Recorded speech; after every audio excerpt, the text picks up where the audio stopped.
Hi, I'm Kai. Now I'm going to do the question 2 of homework 10 for probability and stochastic processes.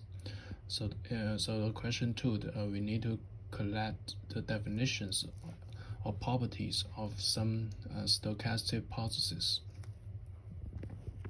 and explain the understandings about these properties. So the first one is Y-sense stationary processes, WSS. So if a process is Y-sense stationary, then its expected value is a constant and its autocorrelation depends on T1 minus T2 only. And the next one is independent increment process. So we can see if a process is independent increment processes and its probability mass function for any non-overlapping intervals its probability mass function is independent. We can see the probability of x of ta minus t x of tb is less than or equal to x1, and x of tc minus x of td is less than or equal to x2 is equal to the probability of x of ta minus x of tb is less than or equal to x1 times the probability of x of tc minus x of td less than or equal to x2. T1, Tb, the interval T1, Tb, and the interval Tc and Td are non-overlapping.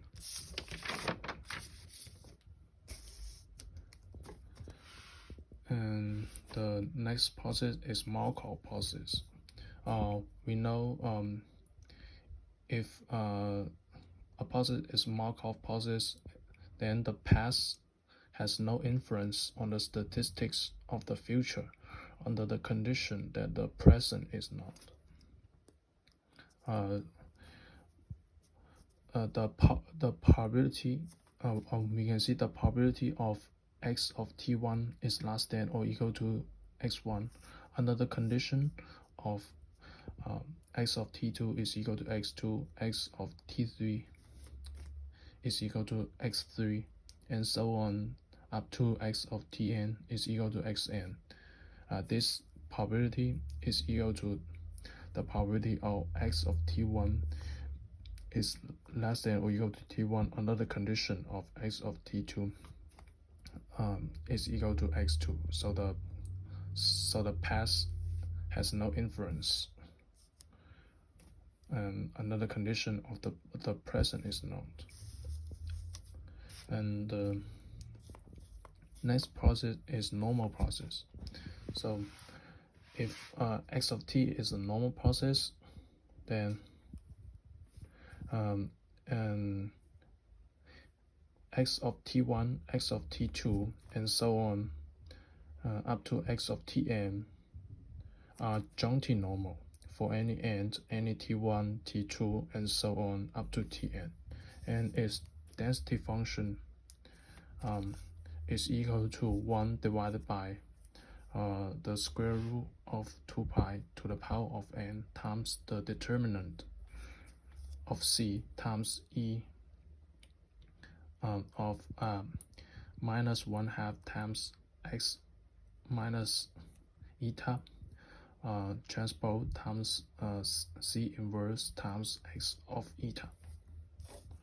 And x is the vector, x of t1 and so on up to x of tn, and eta is the expected value of x, and c is the covariance matrix.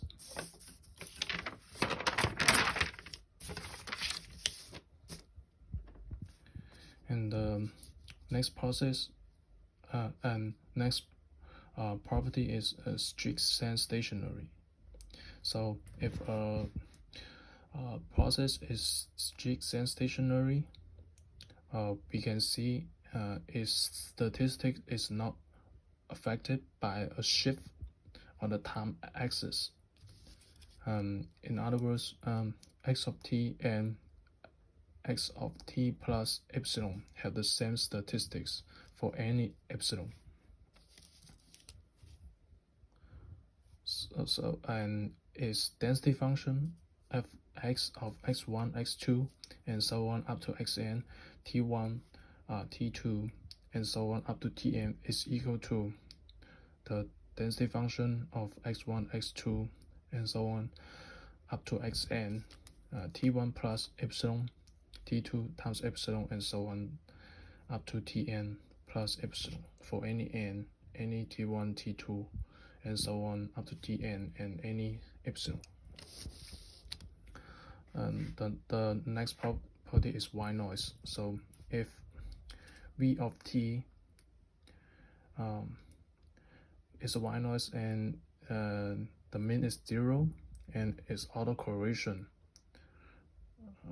will be q of t1 delta of t1 minus t2, and q is the average intensity. So we can see if a process is a white noise process, its values at different times are nearly independent. Actually, they are uncorrelated.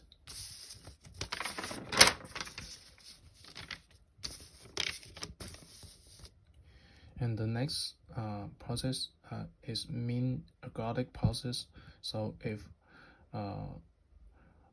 x of t is a mean ergodic process, then the limit t goes to infinity 1 over 2t times the integral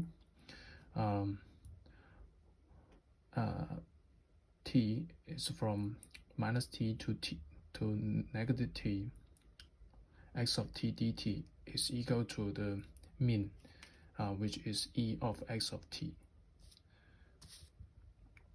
So in mean square sense, so and e of x of t must be a constant. And the next one is martingales. So if a process is martingale, then at a particular time the conditional expectation of the next value is equal to the present value regardless of all prior values. That is e of xn plus 1 under the condition of x1, x2, and so on up to xn is equal to xn.